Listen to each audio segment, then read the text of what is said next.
Yesterday we talked about UAE quitting OPEC, OPEC Plus, and also the OAPEC, virtually isolating itself from its Gulf brethren. And also we talked about its strained relationship with both Saudi Arabia and Iran, two of its largest neighbors, one to the south and one to the north.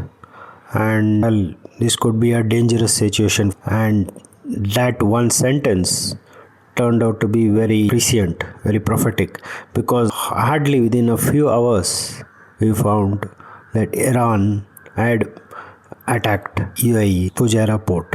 And this might look like a coincidence because, well, it all started with, as usual, the orange man from the White House launching something called Project Freedom, saying he wants to get some ships which are from neutral countries out of the Persian Gulf as a humanitarian gesture, because many of the ships are running out of food, everything.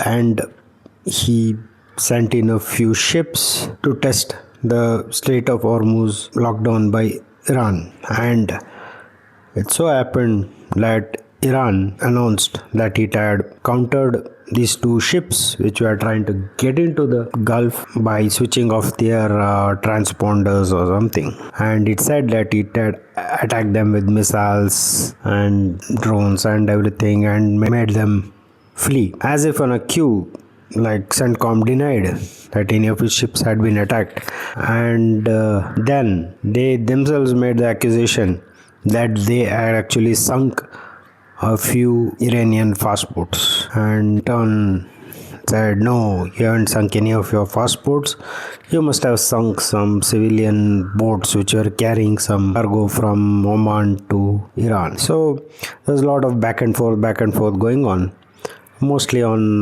Twitter and Truth Social, as we have become very used to it by now. But at the background, something else happened that was quite unexpected.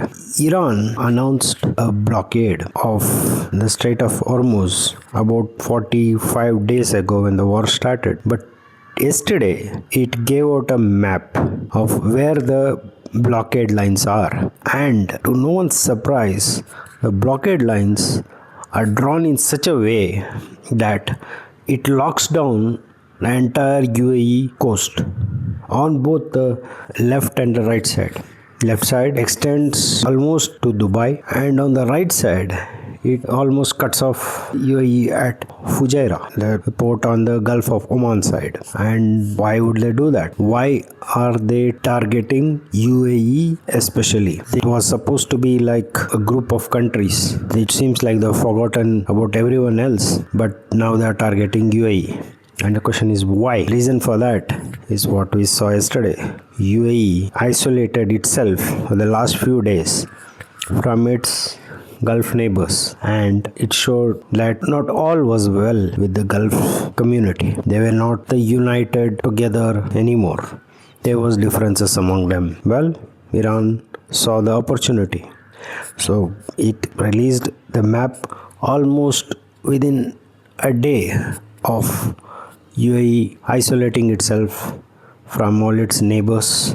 And then today they just bombed the Fujairah port for no reason, because the port was not doing anything. Whatever action was happening on the seas. So nothing was happening on that particular port.